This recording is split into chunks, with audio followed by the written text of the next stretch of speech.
Hello, welcome back to Blender Sushi Live Noding. In this episode, I'm going to pick one node and do a simple exploration. It's probably like a good idea to pick one node and like a new node in Sverchok every week. In this case, I will pick this simple deformation. Okay, simple deformations. If you look at the nodes, you can see there's a mode twist and then bend and taper. And if you use 3D software before, you should be familiar with these deformations. Basically, I think the best geometry to work with this to demonstrate this is like a cylinder. And yeah, we're just gonna use these two nodes. First of all, cylinder looks like this by default. I'm gonna reduce it and increase the subdivision. I can increase the height, and probably we don't need to see the point.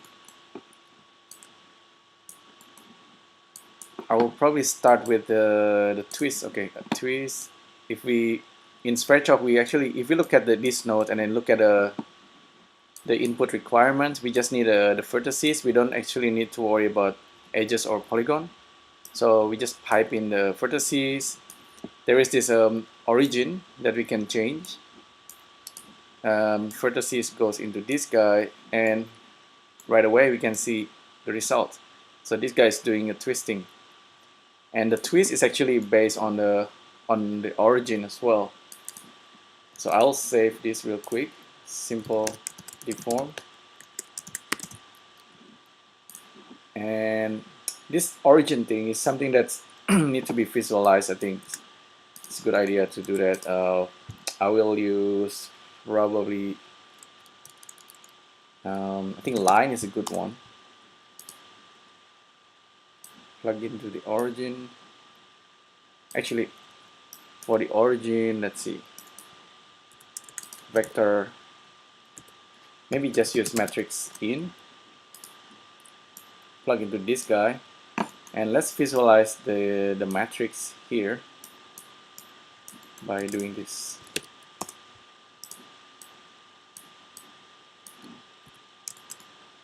So supposed to be able to see the line. Okay, not so clear at the moment. Give it like a maybe bright color, so green color, to visualize the deformation's center of points. So currently it's in the center.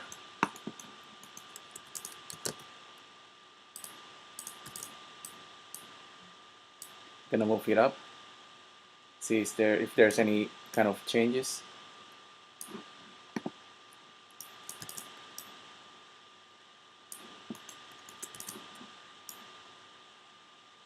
See how as we started to move the center of the twist far away from the 0, 0, 0, we start to see something happens. So that's actually pretty interesting. Maybe add more twist to it. So now you can start to see what this thing can do. It's making a twist based on that center pivot. And the position of our geometry, the original geometry, also kind of important. There's a low limit and high limit. That's probably like a low bound and high bounds. So you can see.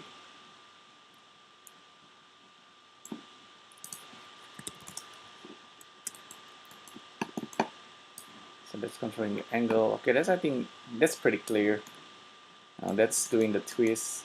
Of course, I think we can do rotation as well. Rotation in the Z doesn't seem to affect this thing too much. Let's rotate it in X.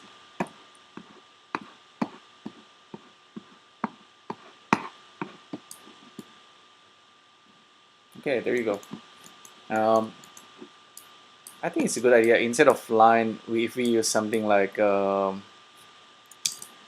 maybe like a cube or something. I think box with a extruded face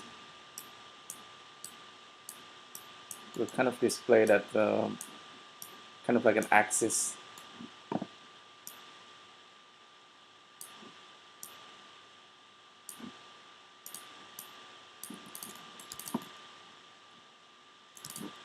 Yeah, I think that's a bit more clear.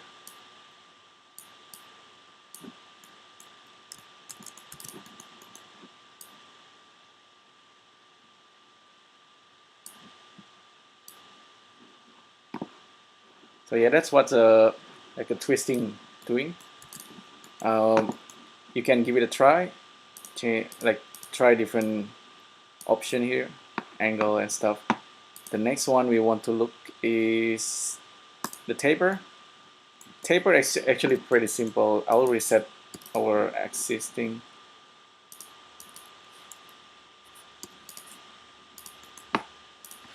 Zero everything out and look at the taper. By default, you know, you can guess it. Taper is doing this. I remember when I was at college, taper is when you want to design like a finger. You want it to taper at the top. You use this taper deformation. Taper is very simple.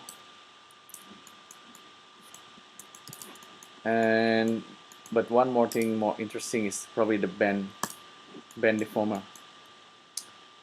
And this guy also dependent of the position of the pivot.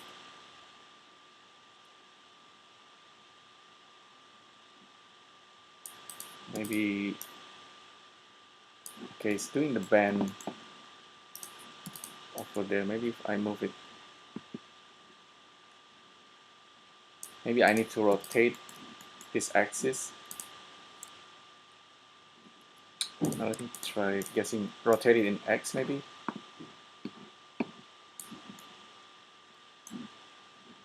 Still not particularly clear. Not gonna rotate it in X. Maybe I need to rotate the cylinder in certain direction. Give it some angle.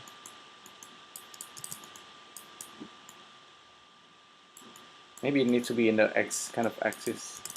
So I'll rewire the cylinder.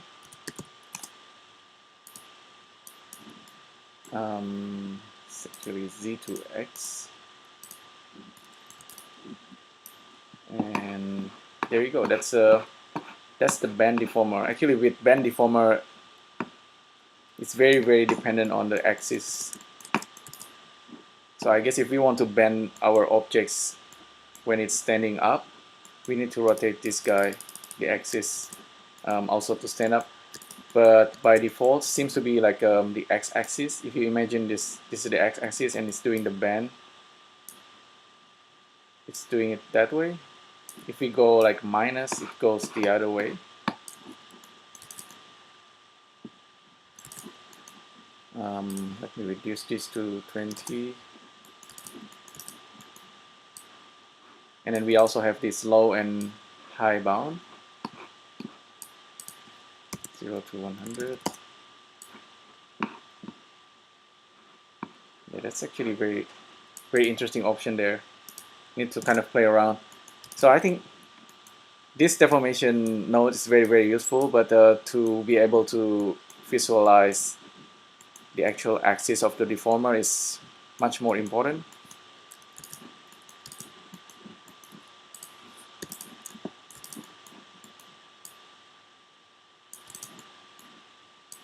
And this guys, so you can see the difference there. Let me increase the low bound, and yeah, this is if you wanna design the Christmas thing. Maybe change the high bound as well, reduce the high bound, similar kind of effect. So 0 to 100. kind of wondering if this actually works with vectorizations in Sverchok. See, angle, let me try, range, float, try between minus 90 and 90, and count of 5, plug this into the angle, and okay, it doesn't work. It doesn't take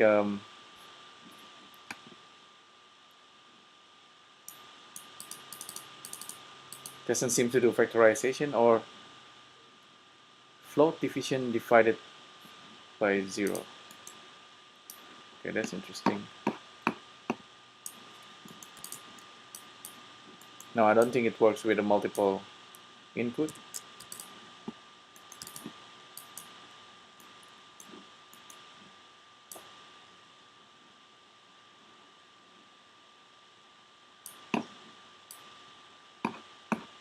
So the bend works as well, like this.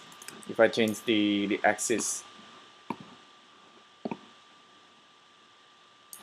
I know that simple deformation actually works non-linearly, I think. Angle can go all the way to 180. I think if I move it in Y and in the Z doesn't work. Maybe rotate it.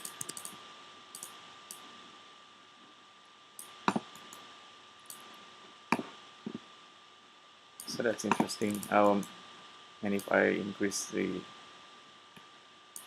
subdivision, no, not much of effects. That's the radius of the cylinder. The height, maybe.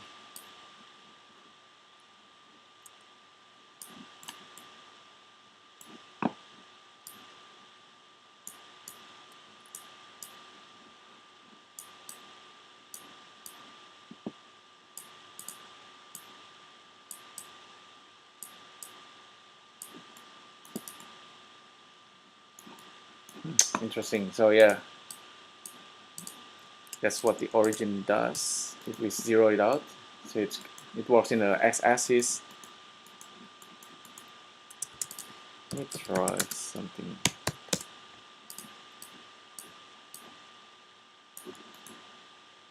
If I rotate this guy in the y-axis, for example, 0, 1, 0, rotate it 90 degrees, and for the cylinder I'll reset it. So yeah, it works. Seems to work predictably.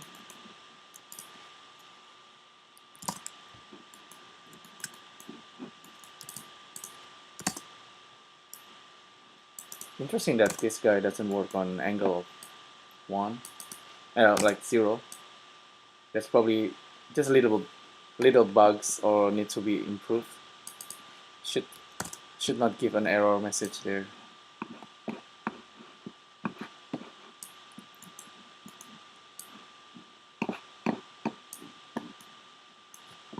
Okay, so this of course works not just with the cylinder. You can use any kind of generator, like let's make a line, for example.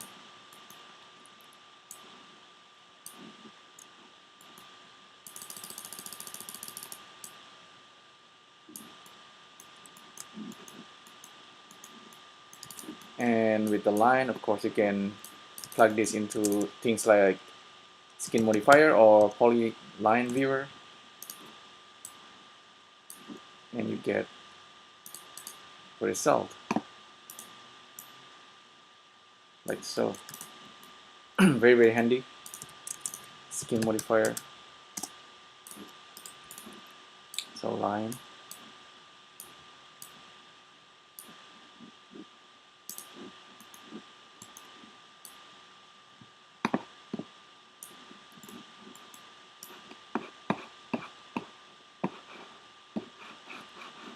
There you go, simple deformations.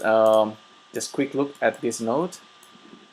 Feel free to give it a try and use it like in chaining. You know, you can have multiple of these simple deformation and generate some objects. Okay, hopefully this is useful for you. If you have any feedback, suggestion, let me know in the comment section. Thanks again for tuning in. I'll see you in the next video. Thank you.